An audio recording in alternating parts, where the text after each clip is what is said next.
Welcome viewers. I am Sriram Madhusudan Rao, working as an assistant professor of H&S in Chebrol Engineering College. In this lecture, I would like to discuss about the kinematics. Actually, this is the second unit for engineering physics. The subject was in the syllabus of first diploma, that is diploma in engineering.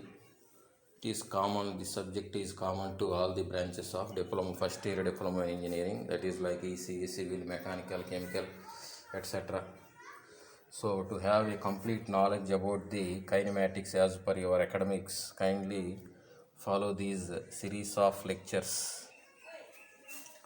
So by following the series of lectures, you will be surely able to attempt all the questions regarding this unit. So as the majority of the students are from rural background, I would like to explain it through Telugu language. So kindly follow.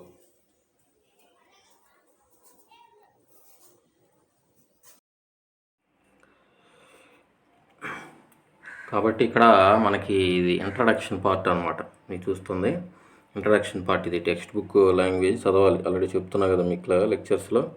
కాబట్టి ఈ text book language, text book చదవటం ద్వారా text book vocabulary పెరుగుతుంది, మీకు అంత word power పెరుగుతుంది, ఓకేనా. Sentence formation కూడా వస్తుంది. సరే, ఇక్కడ కైనమాటిక్స్ చెప్పుకున్నాం మనం. కైనమాటిక్స్ కదా యూనిట్. కాబట్టి కైనమాటిక్స్ అంటే ఏంటంటే జనరల్గా దాని ముందు తెలుసుకుందాం మనం జనరల్గా.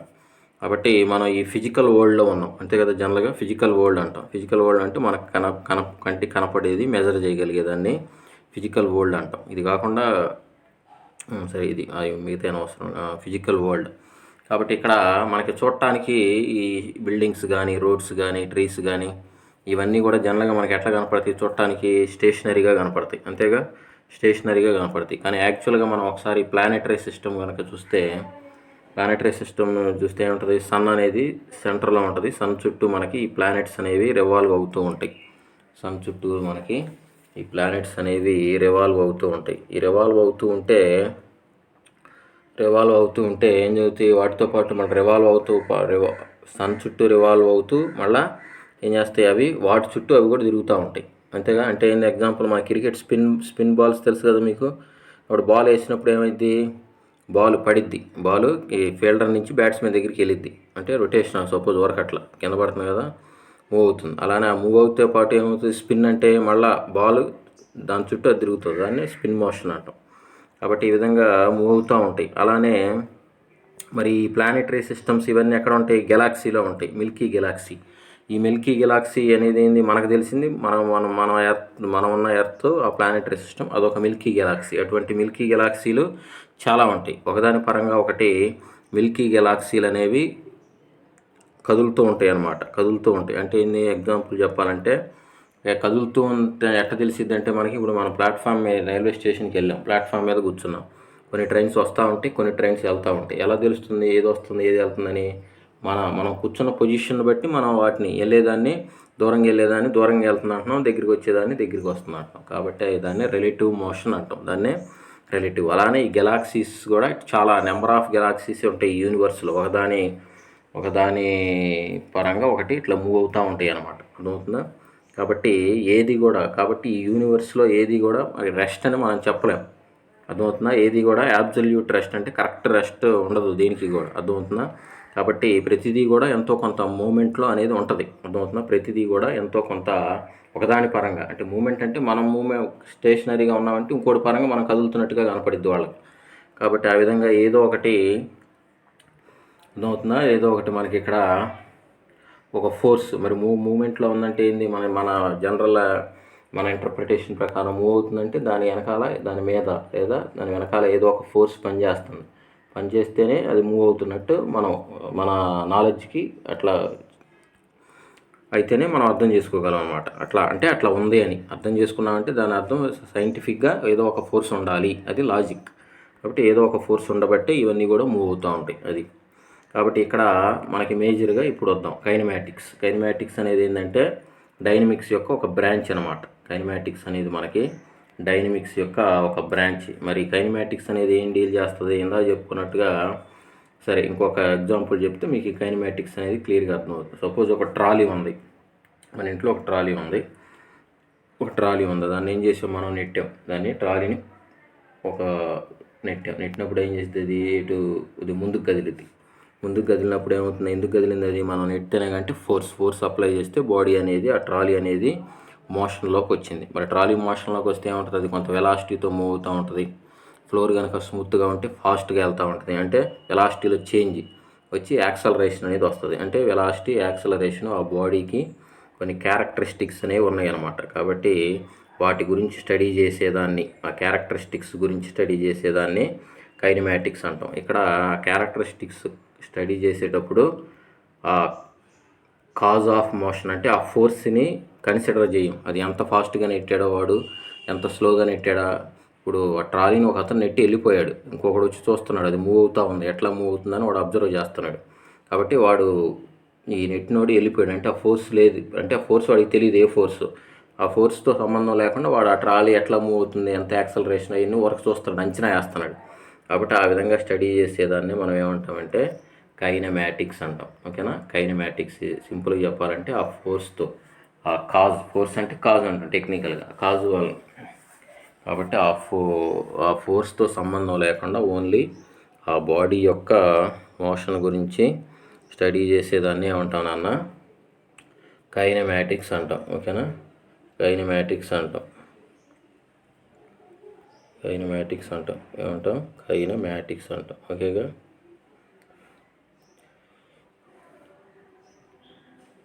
ఇప్పుడు ఇక్కడ ఫ్లో చార్ట్ కనపడుతుంది. ఓకే కదా? ఈ ఫ్లో చార్ట్ చూస్తే మనకి ఈజీగా తెలిసిపోద్ది అసలు ఏందనేది. కాబట్టి సైన్స్ అంటే చెప్పుకున్నాం మనం. సైన్స్ అంటే తెలుసు కదా జనరల్గా. సైన్స్ అంటే ఏందన్నా, యూనివర్స్లో దేంట్లో చూసినా ఒకే రకంగా కొన్ని ఈవెంట్స్ అంటే కొన్ని ప్రాసెస్ అనేవి జరుగుతూ ఉంటాయి. వాటిని అన్నింటినీ సైంటిస్ట్ ఒక లా, వాటన్నిటిని జనరలైజ్ చేసి ఒక లా అనే దాన్ని తీసుకొచ్చి దాన్ని మళ్ళీ కొద్దిగా ఎక్స్పెరిమెంటల్గా చేసి చూస్తారు, మిగతా వాటి మీద కూడా జరుగుతుందా లేదా అని. అప్పుడు దాన్ని ఒక లాగా వ్యాలిడ్ చేసి ఒక సైన్స్ కింద దాన్ని ఇట్లా చేశారనమాట. కాబట్టి దాన్ని జనరల్గా సైన్స్ అంటాం. కాబట్టి ఈ సైన్స్లో చాలా బ్రాంచెస్ ఉంటాయి. It is divided into number of branches. కాబట్టి ఈ నిలువు లైన్లన్నీ, ఈ కాలమ్స్, వర్టికల్ లైన్స్ ఉన్నాయి కదా, వీటినన్నింటినీ మనం ఏమంటాం? చాలా బ్రాంచెస్. అందుట్లో ఒకటి ఫిజిక్స్. మనకి కావాలి కాబట్టి ఫిజిక్స్ తీసుకున్నాం. కాబట్టి ఫిజిక్స్లో కూడా మళ్ళీ ఏమంటాయి? Number of branches. అంటే ఇవి ఉన్నాయి కదా, ఈ వర్టికల్ లైన్స్ అన్నీ కూడా నెంబర్ ఆఫ్ బ్రాంచెస్. అందుట్లో మనకు రిలవెంట్గా ఉండేది మెకానిక్స్ అనేది ఒకటి తీసుకున్నాం. కాబట్టి మెకానిక్స్ అంటే తెలుసుగా, ఫోర్సెస్ గురించి, ఫోర్సెస్ వల్ల జరిగేటువంటి యాక్షన్స్ గురించి స్టడీ చేసేదాన్ని మెకానిక్స్ అంటాం. ఓకేనా? ఆ ఫోర్స్ వల్ల వచ్చిన యాక్షన్ని స్టడీ చేసేదాన్ని ఏమంటాం? మెకానిక్స్ అంటాం. కాబట్టి ఈ మెకానిక్స్లో అగైన్ 2 టైప్స్ ఉన్నాయి. ఇక్కడ నుంచి బాగా గుర్తుపెట్టుకోవాలి, మీకు ఇది బాగా యూస్ఫుల్. మెకానిక్స్లో స్టాటిక్స్,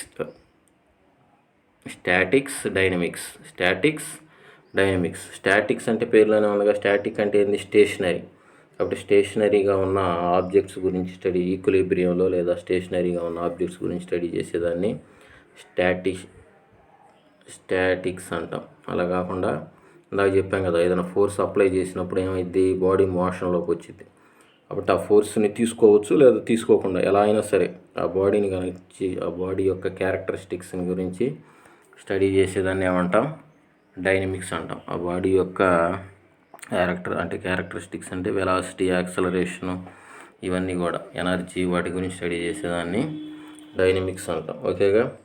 కాబట్టి నెక్స్ట్ ఈ డైనమిక్స్ అనేది 2 రకాలుగా క్లాసిఫై చేశారు. ఇది బాగా గుర్తుపెట్టుకోవాలి ఇక్కడి నుంచి మీరు. ఈ డైనమిక్స్ అనేది 2 రకాలుగా క్లాసిఫై చేశారు. ఒకటి కైనెటిక్స్, రెండోది కైనమాటిక్స్. చూడాలి, ఇది కైనెటిక్స్, ఇది కైనమాటిక్స్. కైనెటిక్స్ అనేది ఏంది నాన్న?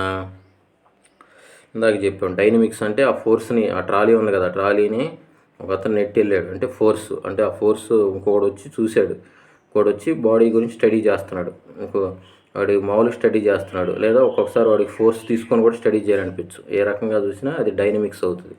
అలా కాకుండా ఓన్లీ ఆ ఫోర్స్తో సహా చేశాడు అనుకో, దాన్ని కైనెటిక్స్ అంటాం. ఆ ఫోర్స్ని కూడా కన్సిడర్ చేస్తే కైనెటిక్స్. అలా కాకుండా ఆ ఫోర్స్ని వదిలేసి ఓన్లీ ఆ బాడీ మోషన్ గురించి స్టడీ చేసేదాన్ని కైనమాటిక్స్ అంటాం. ఓకేనా? కాబట్టి కైనెటిక్స్ అంటే with reference to the forces. Kinematics అంటే without reference to the forces. కాబట్టి మనకి ఇక్కడ ఇది కైనమాటిక్స్ మనం నేర్చుకోవాల్సింది ఏంటంటే ఇక్కడ kinematics without reference to the forces. కాబట్టి ఇప్పుడు కొన్ని బేసిక్ డెఫినేషన్స్ అనేవి చూద్దాం మనం.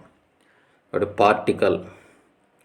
పార్టికల్ అంటే ఏంది నాన్న, మనకి ఇది మామూలుగా తెలుసు జనరల్ లాంగ్వేజ్ అయినా. పార్టికల్ అంటే మైక్రో, చిన్నదని, మైక్రో అని చాలా చిన్నదని. కాబట్టి an object of negligible mass అంటే దాన్ని పెద్దగా కన్సిడర్ చేయలేమన్నమాట, అది ఉపయోగపడదు ఎందుకు కూడా. కాబట్టి object of negligible mass is called particle. Next body, an object consisting of finite number of particles and possess dimensions. అంటే ఇప్పుడు మనం ఏదైనా డస్టర్ తీసుకున్నాం అనుకున్నాం, ఏమంటే అందుట్లో కొన్ని పార్టికల్స్ అన్నీ కలిపి ఉంటాయి మనకి, ఈ వుడ్ పార్టికల్స్ అనేవి కలిపి ఉంటాయి అనమాట. పొసెస్ డైమెన్షన్స్ అంటే దానికి లెంత్, బ్రెడ్త్, హైట్ ఉంటుందిగా, అటువంటి దాన్ని బాడీ అంటాం. కాబట్టి rest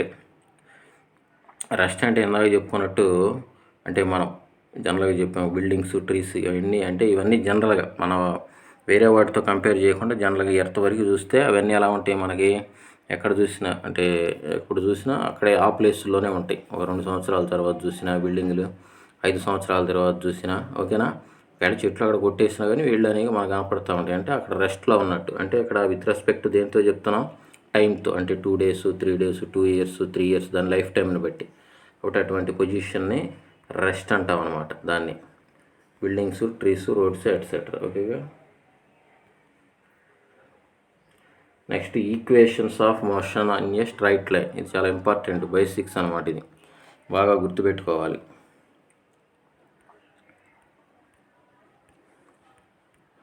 equations of motion in a straight line. కాబట్టి స్ట్రైట్ లైన్ అంటే స్ట్రైట్ లైన్ మీద వెళ్తుందని కాదు బాడీ. ఏదన్నా బాడీ వెళ్ళే పాత్ కనుక స్ట్రైట్ లైన్గా ఉన్నట్లయితే అది దాని అర్థం ఇక్కడ, ఓకేనా. బాడీ మూవ్ అవుతుంటే దాని పాత్ స్ట్రైట్ లైన్కి రిజంబుల్గా ఉన్నట్లయితే అప్పుడు దానికి సంబంధించి ఇక్కడ కొన్ని ఈక్వేషన్స్ ఉన్నాయి అనమాట, ఓకేనా.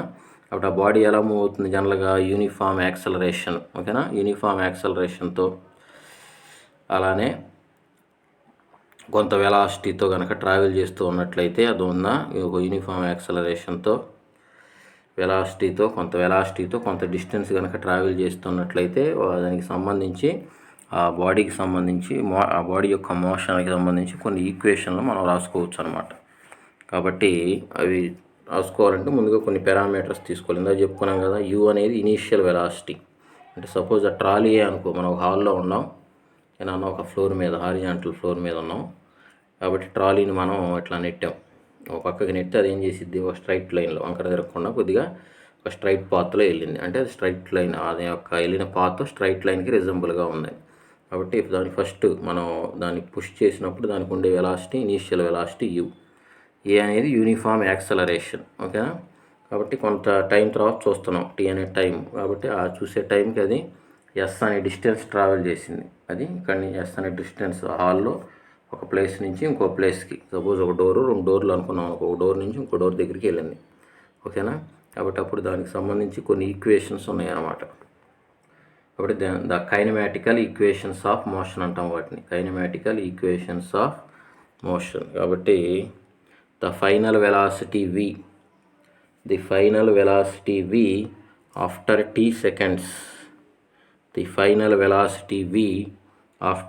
seconds, అంటే మనం ఒక ట్రాలీని ఒక డోర్ దగ్గర నుంచి నెట్టాం, ఒక 5 seconds తర్వాత ఎంత దూరం వెళ్ళిందో చూస్తున్నాం అనమాట, ఎంత వెలాసిటీ వచ్చింది దానికి.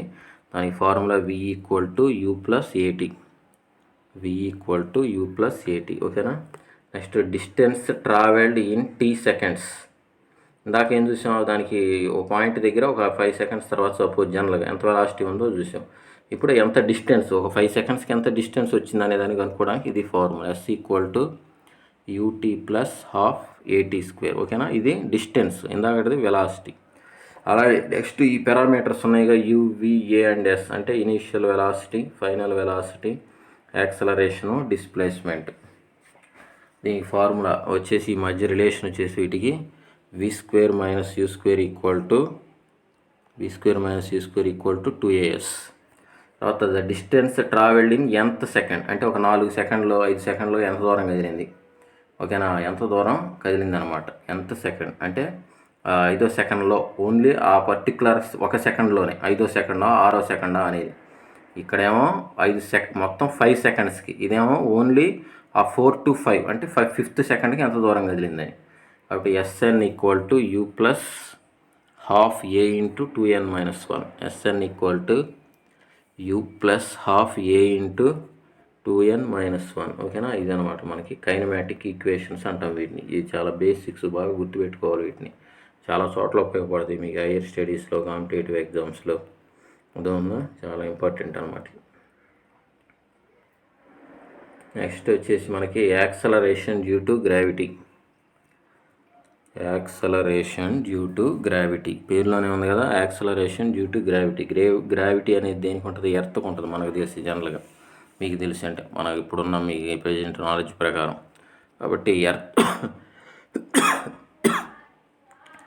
ఎర్త్కి యాక్సలరేషన్ ఎర్త్ గ్రావిటీ ఏముంటుందంటే, మనం ఏదైనా ఎర్త్ వైపు ఆబ్జెక్ట్స్ కిందకి విసిరేసాము పైనుంచి, ఏం చేసింది, ఎర్త్ అట్రాక్ట్ చేసుకుని. ఎందుకని, earth has the attractive power, దానికి అట్రాక్షన్, అది దాని యొక్క లక్షణం, క్యారెక్టర్.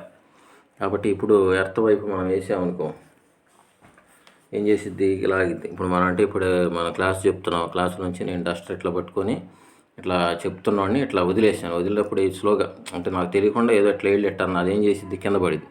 కింద పట్టడానికి కారణం ఏంది, ఎర్త్ గ్రావిటీ ఉంది. అంటే నా చేతిలో ఉన్నప్పుడు దానికి ఏమి, ఇట్లా పట్టుకొని ఉన్నప్పుడు దానికి ఏం వెలాసిటీ లేదు, 0. ఎప్పుడైతే నా ఫింగర్స్ నుంచి అది డ్రాప్ అయిందో, వెళ్ళే కొద్దీ కిందకి ఏమైద్ది, వెలాసిటీ చిన్నగా పెరుగుతూ ఉండిద్ది. కిందకి వెళ్ళి ఫాస్ట్ అయింది, అంటే వెలాసిటీ బాగా పెరిగింది. కాబట్టి వెలాసిటీలో ఎప్పుడైతే చేంజ్ వచ్చిందో దాన్ని ఏమంటాం, యాక్సలరేషన్ అంటాం. చేంజ్ ఇన్ వెలాసిటీని ఏమంటాం, యాక్సలరేషన్. చేంజ్ ఇన్ వెలాసిటీని యాక్సలరేషన్ అంటాం. చేంజ్ ఇన్ వెలాసిటీని ఏమంటాం, యాక్సలరేషన్. కాబట్టి గ్రావిటీ వలన వచ్చింది కాబట్టి దాన్నే యాక్సలరేషన్ డ్యూ టు గ్రావిటీ. కాబట్టి డెఫినేషన్ ఇది ఇంపార్టెంట్, అడుగుతారు 3 మార్కులు. The acceleration acquired by a freely falling body due to influence of gravity is called acceleration due to gravity. ఓకేనా, the acceleration acquired by a freely falling body due to influence of force of gravity is called acceleration due to gravity. Next explanation చూద్దాం దీనికి. అంటే ఎంత చెప్పిందే కాదు, ఇంగ్లీష్లో ఉంటుంది, చెప్పే కదా, వరకు అర్థం మీకు vocabulary కోసం. The earth has the property of attracting all the bodies surrounding it towards its center with some force. So this force is called force of gravity. చెప్పాం కదా, దాన్నే ఫోర్స్ ఆఫ్ గ్రావిటీ అంటాం. కాబట్టి ఇది యాక్సలరేషన్ డ్యూ టు గ్రావిటీ. తర్వాత variation of G. అంటే ఈ G అనేది కొన్ని ఫ్యాక్టర్స్ వలన చేంజ్ అవుతూ ఉంటుంది. వేరియేషన్ మీన్స్ చేంజ్ అనమాట. ఒకటి షేప్ ఆఫ్ ది ఎర్త్. ఓకేనా, ఎర్త్ అనేది మనకు తెలుసు జనరల్గా స్పెరికల్గా ఉంటుంది అంటాం, అంటే కొన్ని చోట్ల ఫ్లాట్గా ఉంటుంది, పోల్స్ దగ్గర, ఈక్వేటర్ దగ్గర. కాబట్టి జనరల్గా, కాబట్టి జీ అనేది జనరల్గా పోల్స్ దగ్గర ఎక్కువ ఉంటుంది, ఈక్వేటర్స్ దగ్గర తక్కువ ఉంటుంది అనమాట. కాబట్టి ఇది ఒక ఫ్యాక్టర్. నెక్స్ట్ రెండోది వచ్చేసింది లాటిట్యూడ్ ఎఫెక్ట్. Latitude effect. కాబట్టి లాటిట్యూడ్ పెరిగే కొద్దీ జీ వాల్యూ అనేది ఏమవుతూ ఉంటుంది, పెరుగుతూ ఉంటుంది. లాటిట్యూడ్ పెరిగే కొద్దీ జీ వాల్యూ అనేది పెరుగుతూ ఉంటుంది. Next altitude. The value of g decreases with increase in altitude. The value of g decreases with increase in altitude.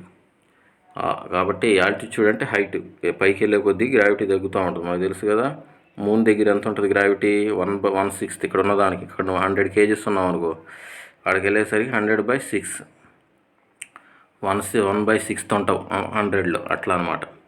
Depth అంటే ఎర్త్ కోర్లోకి వెళ్ళే కొద్దీ ఏమవుతూ ఉంటుంది, తగ్గిపోతూ ఉంటుంది. ఓకేనా, కాబట్టి లోకల్ కండిషన్స్ అంటే కొన్ని చోట్ల కొన్ని ప్లేసెస్ అనేవి మీన్ సీ లెవెల్కి కొన్ని హైట్లో ఉంటాయి, కొన్ని తక్కువలో ఉంటాయి.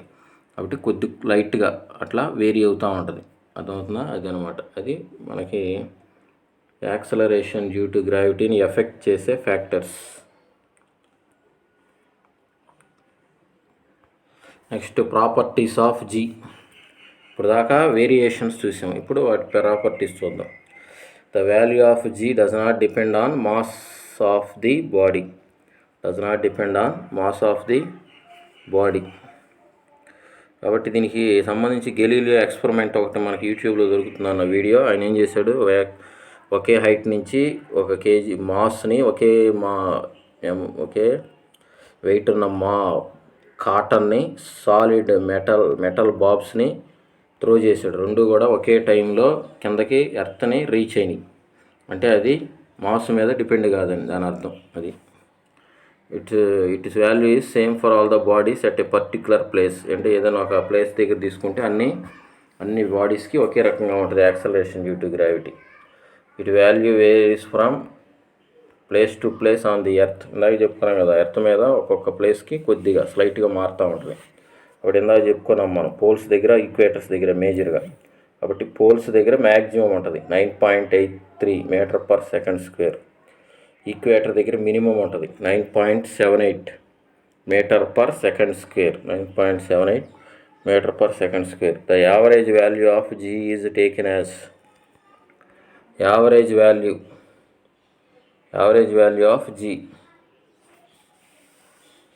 అంటే ఈ రెండింటికి యావరేజ్ ఎంత 9.8. ఇది గుర్తుపెట్టుకోవాలి, ప్రాబ్లమ్స్లో ఉపయోగపడి. G equal to 9.8 metre per second square. కాబట్టి the value of G at the centre of the earth is 0. Earth యొక్క సెంటర్లో యాక్సలరేషన్ డ్యూ టు గ్రావిటీ ఎంత రాన 0. అది ఇది ప్రాపర్టీస్, ఇవి గుర్తుపెట్టుకోవాలి, అడుగుతుంటారు అప్పుడు. కాబట్టి ఇది మనకి నెక్స్ట్ ప్రొజెక్షన్స్. ప్రొజెక్షన్ అంటే ఏంటన్నా, గాల్లోకి విసరటం ఏదన్నా ఆబ్జెక్ట్ని. సింపుల్గా మీకు అర్థమయ్యే భాషలో చెప్పాలంటే, ముందుగా యాజ్ జనరలైజ్డ్ లాంగ్వేజ్లో గాల్లోకి విసరటాన్ని, త్రో చేయటాన్ని ప్రొజెక్షన్ అంటాం టెక్నికల్గా. కాబట్టి ఇక్కడ 3 రకాలైన ప్రొజెక్షన్స్ ఉంటాయి మనకి. 3 రకాలుగా బాడీని ఎయిర్లోకి ప్రొజెక్ట్ చేయొచ్చు. ఫస్ట్ది వచ్చేసి వర్టికల్ ప్రొజెక్షన్ అంటే ఇక్కడ యాంగిల్ సింపుల్గా 90 degrees. అంటే దీనికి రిఫరెన్స్ ఏంటంటే హారిజాంటల్. ఏదో ఒక రెఫరెన్స్ ఉండాలని చెప్పాం కదా, దేనికైనా విత్ రెస్పెక్ట్ లేదా రెఫరెన్స్ అంటాం జనరల్గా. కాబట్టి దీనికి రెఫరెన్స్ ఏంది, హారిజాంటల్. అంటే ఇది హారిజాంటల్. కాబట్టి దీనికి మనం 90 degrees అంటే ఎట్లా స్ట్రైట్గా, అంతేగా. అంటే ఈ సపోజ్ ఇక్కడ చూడండి, శాటిలైట్స్ తెలుసుగా మనకి. శాటిలైట్స్ లేదా రాకెట్స్ అనేవి మనం లాంచ్ చేసేటప్పుడు ఏం చేస్తారు చూస్తుంటారు కదా, శ్రీహరికోటలో కింద నుంచి ప్రొపల్షన్ మండి పైకి లేసిద్ది అనమాట. అంటే ఎర్త్తో ఎంత యాంగిల్ చేస్తుంది, అది హారిజాంటల్ అనాలి, ఎర్త్ అనకూడదు. హారిజాంటల్తో 90 degrees యాంగిల్ చేస్తుంది, అంటే థీటా 90 degrees. అటువంటి దాన్ని వర్టికల్ ప్రొజెక్షన్ అంటాం, ఓకేనా. అటువంటి దాన్ని ఏమంటాం, vertical projection. Example, first stage projection of satellite launching vehicle from the earth. Next రెండోది హారిజాంటల్ ప్రొజెక్షన్. కాబట్టి ఇక్కడ యాంగిల్ అంటున్నాం కదా, ఇక్కడ థీటా ఎంత 0 degrees. హారిజాంటల్ అంటే ఇది అన్నాం కదా, దీనికి ప్యారలల్, ఏదైనా కావచ్చు, దీనికి ప్యారలల్ ఏదైనా హారిజాంటలే. కాబట్టి దీనికి ప్యారలల్గా కనుక ప్రొజెక్ట్ చేస్తే దాన్ని హారిజాంటల్ ప్రొజెక్షన్ అంటాం. Horizontal projection. కాబట్టి ఇక్కడ థీటా ఎంత అన్న 0 degrees, ఎందుకంటే రెండు ప్యారలల్ కదా. ఇప్పుడు ఎగ్జాంపుల్ ఏంది, మనకి ఏరోప్లేన్ ఎట్లా వెళ్తుంది, ఇట్లా వెళ్తా బాంబు డ్రాప్ చేసింది అనుకో. డ్రాప్ చేసినప్పుడు ఏమవుతుంది, గ్రావిటీ వలన కొద్దిగా ఎట్లా వచ్చి ఎడబడిద్ది అనమాట. అది గ్రావిటీ వలన అనమాట. కాబట్టి ఇటు వదిలే ప్రొజెక్షన్ని హారిజాంటల్ ప్రొజెక్షన్ అంటాం.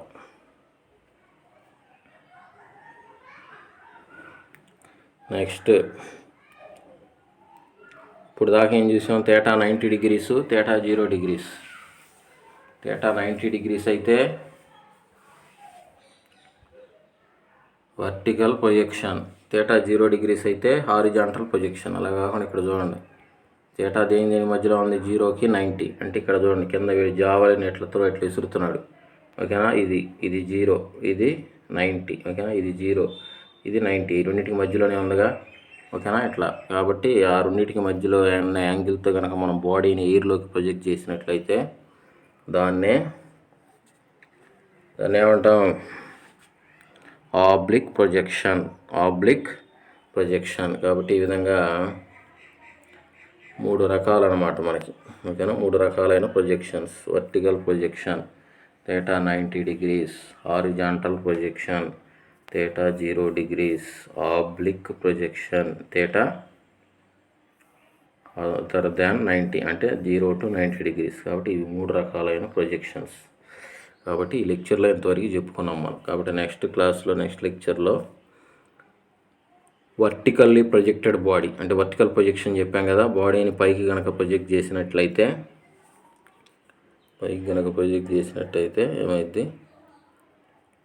ఏమైద్ది పైకి ప్రొజెక్ట్ చేస్తే కొంత దూరం వెళ్ళి తిరిగి మళ్ళీ కింద పడుద్ది అంతేగా. అంటే కొంత హైట్ వరకు వెళ్ళి తిరిగి ఏంటంటే మనం ప్రొజెక్ట్ చేసే వెలాసిటీని బట్టి కొంత హైట్ వెళ్తుంది, మళ్ళీ అక్కడికి వెళ్ళి తిరిగి మళ్ళీ కింద పడిద్ది అనమాట. అంటే దానికి ఏముంటాయి, ఇనీషియల్గా కొంత వెలాసిటీ ఇవ్వాలి పైకి వెళ్ళాలంటే, ఇచ్చినప్పుడు ఏమైద్ది కొంత హైట్ రేకి వెళ్ళిద్ది, అంటే దాన్ని మ్యాక్సిమం హైట్ అంటాం.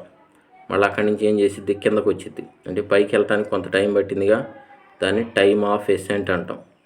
అక్కడి నుంచి పైకి వెళ్ళిన పాయింట్ నుంచి మళ్ళీ కింద గ్రౌండ్కి వస్తుంది డైరెక్ట్ స్ట్రైట్గా, దానికి బట్టే టైంని టైమ్ ఆఫ్ డిసెంట్ అంటాం.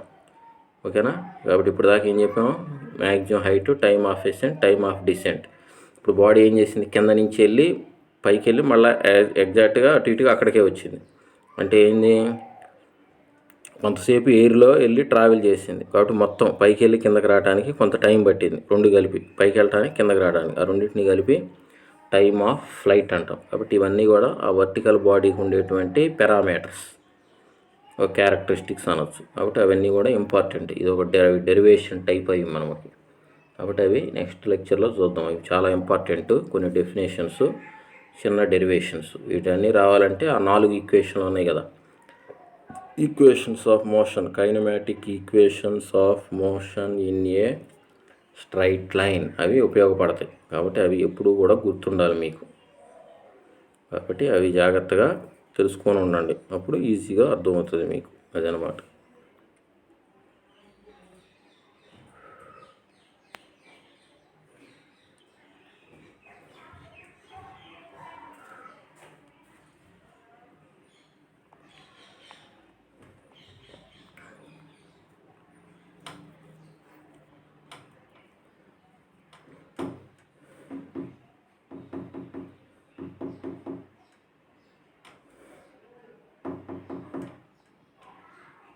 ఇక్కడ బాపట్లలో